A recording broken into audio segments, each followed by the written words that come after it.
பாடல்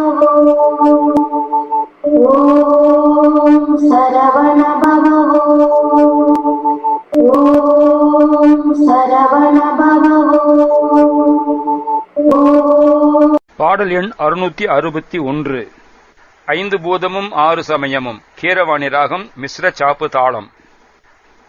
ஐந்து பூதமும் ஆறு சமயமும் மங்களவேத புராண கலைகளும் ஐம்பது விதமான விதிகளும்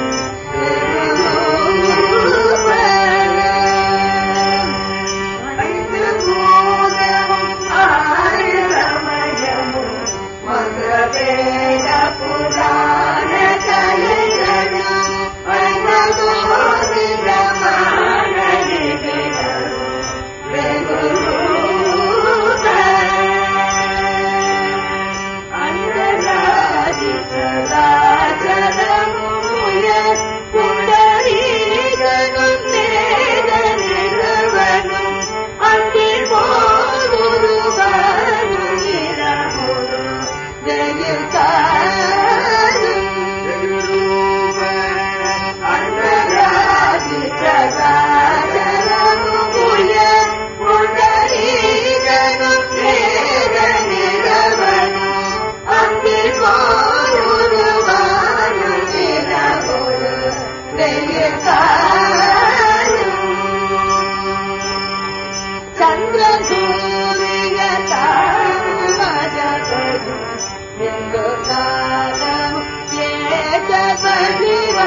முறை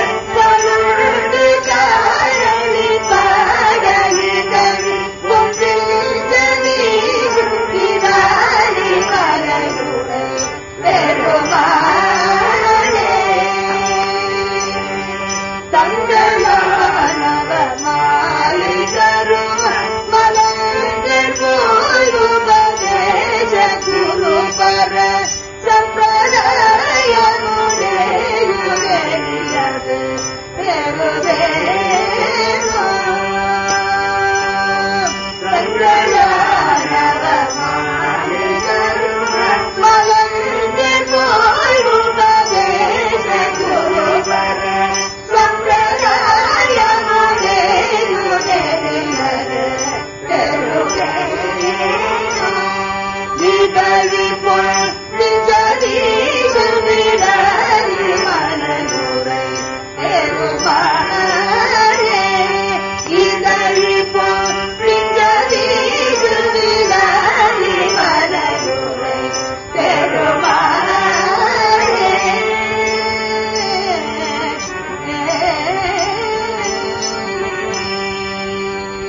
பாடல் எண் 661. 5 பூதமும் 6 சமயமும். விராலிமலை திருப்புகழ். 5 பூதமும் 6 சமயமும் மந்திர வேத புராண கலைகளும் 50 விதமான லிபிகளும் வெகு ரூப. மண், நீர், தீ, காற்று, விண் என்ற 5 பூதங்களும், வைரவம், வாமம், காளாமுகம், மாவிருதம், பாசுபதம், சைவம் என்னும் சமயங்களாரும், மந்திரமும் வேதமும் புராணங்களும் கலைகளும் 51 விதமான அக்ஷரங்களும் பல உருவங்களை உடைய அண்டராதி சராச்சரமும் உயர் புண்டரீகனும் மேகநிறவனும் அந்திபோல் உருவானு நிலவோடு வெயில் காலும் தேவர்கள் முதலானவர்களும் இயங்கும் பொருள் இயங்காத பொருளானவையும் உயர்ச்சியுள்ள பிரம்மனும் மேகநிறுத்து திருமாலும் அந்திமன்னனாம் ருத்திரனும் நிலவு வெயில் என்பவற்றை வீசுகின்ற சந்திர சூரியர் தாமும் அசபையும் விந்து நாதமும் ஏக வடிவம் அதன் சொரூபமதாக உறைவது சிவயோகம்.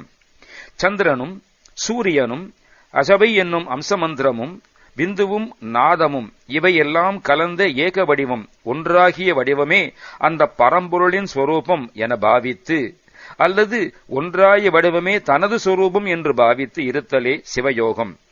இந்த சிவயோக நிலையை பெறுவதற்கு தங்கள் ஆணவ மாயை கரும மலங்கள் போய் உபதேச குருபர சம்பிரதாயமுடேயும் நெறியது பெறுவேனோ. அவரவருக்கு உரிய ஆணவம் மாயை கர்மம் என்னும் மும்மலங்களும் நீங்க பெற்று உபதேச குருபர சம்பிரதாய வழியிலே பரம்பரையான குருமூர்த்தியின் வழியாக உபதேசம் பெற்ற வழியிலே அந்த உபதேசப்படி பொருந்துகின்ற நெறியை வழியை பெறுவேனோ. வந்த தானவர் சேனை கெடிப்புக இந்திரலோகம் விபூதர் குடிப்புக மண்டு பூத பசாசு பசிகட மயிடாரி. எதிர்த்து வந்த அசுரர்களின் சேனை அச்சமடைந்து முடிவுற இந்திரலோகத்திலே தேவர்கள் குடியேற நெருங்கி வந்த பூதங்களும் பிசாசுகளும் தத்தம் பசியார மகிஷாசுரனை பகைத்து அழித்த துர்கை வன்கண் வீரி பிடாரி ஹரஹர சங்கரா என மேரு கிரிதலை மண்டு தூள் எழ வேலை உருவிய வயலூரா. வீரம் வாய்ந்த காளி பிடாரி முதலிய தேவதைகள் ஹரஹர சங்கரா என்னும் ஒலியை எழுப்ப மேருமலையின் உச்சியளவும் நெருங்கும் தூள் கிளம்ப வேலை செலுத்தின வயலூரனே. வெந்த நீரணி வேணி இருடிகள் வந்த பாச விகார பரவச வென்றியான சமாதி முருகு கல்முழை கூடும். வெந்த திருநீற்றை அணிந்து சடையை உடைய ரிஷிகள் வந்த பாசமாகின்ற உலகக்கட்டு உலக ஆசையாகின்ற விகாரங்களை கலக்கங்களை அப்புறப்படுத்தின வசமழியச் செய்த வென்றியான வெற்றி நிலையான சமாதி நிலையை திண்மை வாய்ந்த மலை குகையில் அல்லது கற்குகையிலே கூடுகின்ற விராலிமலை உரை பெருமாளே அல்லது கூடுகின்ற மலையின் மேலே விண்டு மேல் மயிலாட இனிய கள் உண்டு கார் அழிபாட இதழி பொன் விஞ்ச வீசு விராலிமலை உரை பெருமாளே. மூங்கிலின் மேல் அல்லது மலையின் மேலே நின்று மயிலாட இனிப்புள்ள மதுவை உண்டு கரிய வண்டுகள் பாட கொன்றை மரமானது பொன்னை மிக வீசுகின்ற விராலிமலையில் விற்றிருக்கின்ற பெருமாளே, பரம்பரையான குருமூர்த்தியின் வழியாய் உபதேசம் பெற்ற வழியிலே அந்த உபதேசப்படி பொருந்துகின்ற நெறியை வழியை பெறுவேனோ. விண்டு மேல் மயிலாட இனிய கள் உண்டு கார் அழிபாட இதழி பொன் விஞ்ச வீசு. இந்த அருமையான அடி ஒரு இயற்கை நாடக காட்சியை வர்ணிக்கிறது. மலை அல்லது மூங்கில் நாடக மேடை, நடனம் செய்பவர் மயில், பாடல் பாடுபவர் வண்டு, கண்டு கழித்து பொற்காசி பரிசாக தருபவர் கொன்றை என அழகு அமைக்கின்றார் ஆசிரியர்.